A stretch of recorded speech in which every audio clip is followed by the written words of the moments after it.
जैसा कि आप सबको पता है, मैं आपको रिफ्लेक्टिव टीचिंग के बारे में पढ़ा रहा हूँ।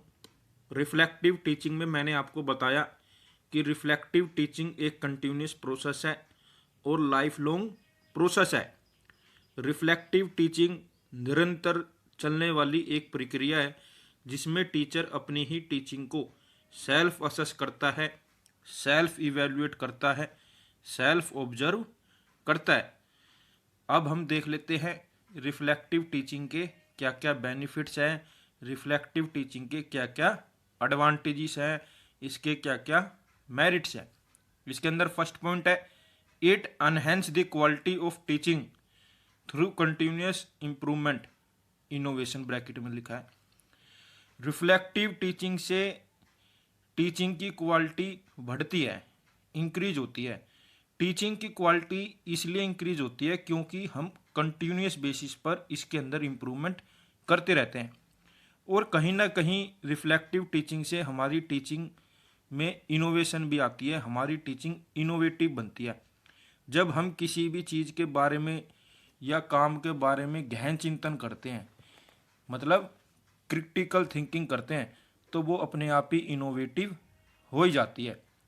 इसके अंदर सेकंड पॉइंट है, it enable teachers to explore and test new ideas, methods, approaches and materials of teaching, helpful in acquisition of new knowledge and skills.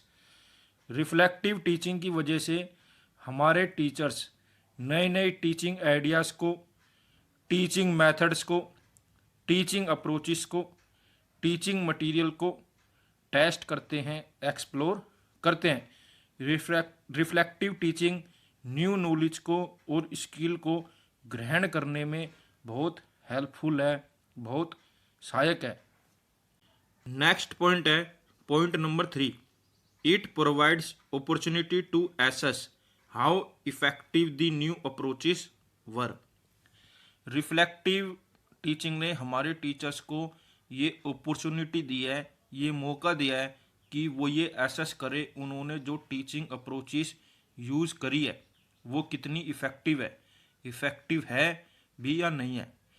इसके अंदर नेक्स्ट पॉइंट है, it gives educator new opportunity to reflect on and assess their teaching, increased learning from an experience. Reflective teaching ने teachers को एक मौका दिया है कि वो अपनी ही टीचिंग को खुद ही चेक करें कि उन्होंने क्लासरूम में कैसे कंटेंट डिलीवर किया है। जब तक इंसान की ज़िंदगी है तब तक वो कुछ ना कुछ सीखता ही रहता है। ठीक वैसे ही टीचर्स अपनी रिफ्लेक्टिंग टीचिंग के एक्सपीरियंस से भी काफ़ी कुछ सीखते हैं। पॉइंट नंबर 5 है, it helps in identification of personal and professional strength and areas for improvement and also helpful in identification of educational needs. Reflective teaching से एक टीचर को अपनी स्ट्रेंथ के बारे में पता चलता है, अपनी वीकनेसेस के बारे में पता चलता है, उसे ये भी पता चलता है कि उसे अपनी टीचिंग में कहाँ सुधार करना है और कितना सुधार करना है। रिफ्लेक्टिंग टीचिंग से एजुकेशनल नीड्स को आइडेंटिफाई करने में भी हेल्प मिलती है। इसके अंदर नेक्स्ट पॉइंट है point number 6, it make lesson more lively and interesting. Reflective teaching lesson को और भी ज़्यादा इंटरेस्टिंग बना देते हैं। इसके अंदर बोरनेस बिल्कुल भी नहीं होती है। इसके अंदर पॉइंट नंबर 7 है, it could act as a source of feedback. Reflective teaching source of feedback का काम करता है। इसके अंदर नेक्स्ट पॉइंट है point number 8, it is helpful in further understanding of own beliefs, attitudes and values. सही बताऊं, रिफ्लेक्टिंग टीचिंग से एक्चुअली हमें अपने ही बिलीफ के बारे में पता चलता है, अपने ही एटीट्यूड के बारे में पता चलता है, अपनी ही वैल्यूज़ के बारे में पता चलता है। कैसे पता चलता है जी? हम इसके अंदर सेल्फ ऑब्जर्वेशन करते हैं, हम अपने ही एटीट्यूड के बारे में ऑब्जर्वेशन करते हैं कि आखिर हमारा एटीट्यूड खुद का ही कैसा है। हम अपने ही बिलीफ को सेल्फ इवेल्यूएट करते हैं, हम अपनी ही वैल्यूज़ को सेल्फ ऑब्जर्व करते हैं, सेल्फ इवेल्यूएट करते हैं, सेल्फ एसेस करते हैं। रिफ्लेक्टिंग टीचिंग से एक्चुअली हमें खुद के बारे में ही काफ़ी कुछ पता चलता है। इसके अंदर नेक्स्ट पॉइंट है point number 9, the kind of knowledge develop through reflective teaching और approaches is much more comprehensive. लेकिन नॉलेज तो हमें काफ़ी जगह से मिल जाती है, लेकिन रिफ्लेक्टिंग टीचिंग के थ्रू हमें जो नॉलेज मिलती है वो बहुत ही ज़्यादा कॉम्प्रिहेंसिव होती है। रिफ्लेक्टिव टीचिंग के थ्रू जो नॉलेज एक टीचर के अंदर डेवलप होती है वो बहुत ही ज़्यादा कॉम्प्रिहेंसिव होती है। मुझे पूरी पूरी उम्मीद है आपको ये सभी बेनिफिट्स अच्छे से समझ आए होंगे। काफ़ी बार क्लासरूम में हमारे बच्चे टीचर से ऐसे ऐसे क्वेश्चन पूछ लेते हैं जिससे हमारे टीचर क्लासरूम में पजल हो जाते हैं। रिफ्लेक्टिव टीचिंग की हेल्प से हमारे टीचर ऐसी स्ट्रेटेजीज बनाते हैं जिससे वो नेक्स्ट टाइम पजल ना हो। बच्चों को अच्छे से हैंडल करना आ जाता है रिफ्लेक्टिंग टीचिंग की वजह से। बच्चों को सिलेबस टाइम पे कैसे पूरा करवाना है ये समझ आ जाता है एक टीचर को रिफ्लेक्टिंग टीचिंग की हेल्प से। ये इसके मेन बेनिफिट्स हैं। उम्मीद है आप समझ गए होंगे। अभी अभी हमने रिफ्लेक्टिव टीचिंग के बेनिफिट्स देखे, एडवांटेजेस देखे। अब हम देख लेते हैं रिफ्लेक्टिव टीचिंग की क्या क्या लिमिटेशंस है, इसके क्या क्या डिमेरिट्स है। हर सिक्के के दो पहलू होते हैं और हमें दोनों ही पहलुओं को काफ़ी ध्यान से देखना होता है। हमने इसका एक पहलू देख लिया है, अब हम इसका दूसरा पहलू देख लेते हैं। इसके अंदर फर्स्ट पॉइंट है, सम टीचर फील अनकंफर्टेबल और challenging in evaluating their own practices. हमारे बहुत सारे टीचर ऐसे हैं जो अपनी ही टीचिंग को इवेल्युएट करने में अनकंफर्टेबल महसूस करते हैं, चैलेंजिंग महसूस करते हैं। बहुत सारे टीचर्स अपने आप को सेल्फ असेस नहीं कर पाते, अपने आप को सेल्फ ऑब्जर्व नहीं कर पाते, अपने आप को सेल्फ इवेल्युएट नहीं कर पाते, वो अपने आप को असहज महसूस करते हैं। इसके अंदर सेकंड पॉइंट है, it could be time consuming. बिल्कुल सही बात है। देखिए रिफ्लेक्टिव टीचिंग एक टाइम कंज्यूमिंग मेथड है। इसके अंदर थर्ड पॉइंट है, नॉट ऑल टीचर में understand the reflective process.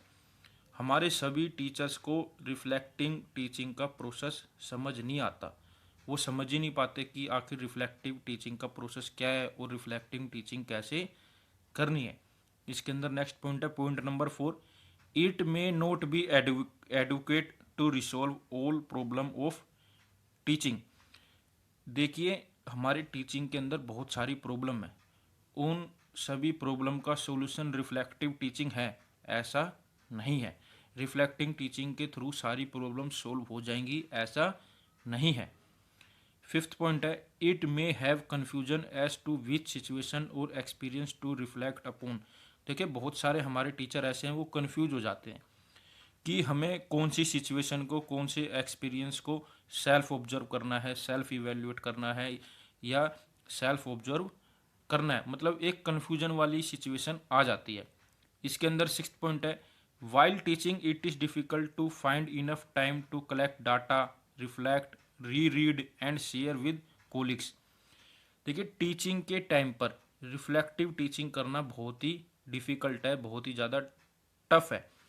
Reflecting teaching ऐसे नहीं होती। रिफ्लेक्टिंग टीचिंग के लिए हमें डाटा कलेक्ट करना पड़ता है, वो डाटा कलेक्ट करने में या यूँ कहें इन्फॉर्मेशन कलेक्ट करने में टाइम लगता है और उस डाटा को फिर एनालाइज करना, इवेल्यूएट करना, फिर एंड रिजल्ट पर पहुंचना, ये बहुत ही ज़्यादा टाइम कंज्यूमिंग है। ये एक टाइम कंज्यूमिंग प्रोसेस है, इसमें टीचर का बहुत ज़्यादा टाइम लगता है। टीचर सोचते हैं इतने में हम रिफ्लेक्टिव टीचिंग करेंगे, अपने पढ़ाए हुए को सेल्फ ऑब्जर्व करेंगे, सेल्फ इवेल्यूएट करेंगे, इतने में तो हम सिलेबस काफ़ी हद तक करवा देंगे। मुझे पूरी पूरी उम्मीद है आपको इसके एडवांटेजेस भी, इसके डिसएडवांटेजेस भी अच्छे से समझ आए होंगे। अगर आपके मन में अब भी कोई डाउट है तो आप कमेंट बॉक्स में कमेंट करिए, मैं आपका डाउट क्लियर करने की पूरी कोशिश करूँगा। Advantages and disadvantages of reflective teaching के अंदर आप अपने खुद के पॉइंट भी ऐड कर सकते हैं, कोई दिक्कत नहीं है। बस शर्त ये है वो पॉइंट वैलिड होने चाहिए, रिलेटेड टू रिफ्लेक्टिव टीचिंग होने चाहिए। फंटे बिल्कुल भी मत मार के आना। हमारे साथ ऐसे ही जुड़े रहिए, मैं आगे भी आपके लिए ऐसे ही अच्छी अच्छी वीडियो लाता रहूँगा। Thank you for watching.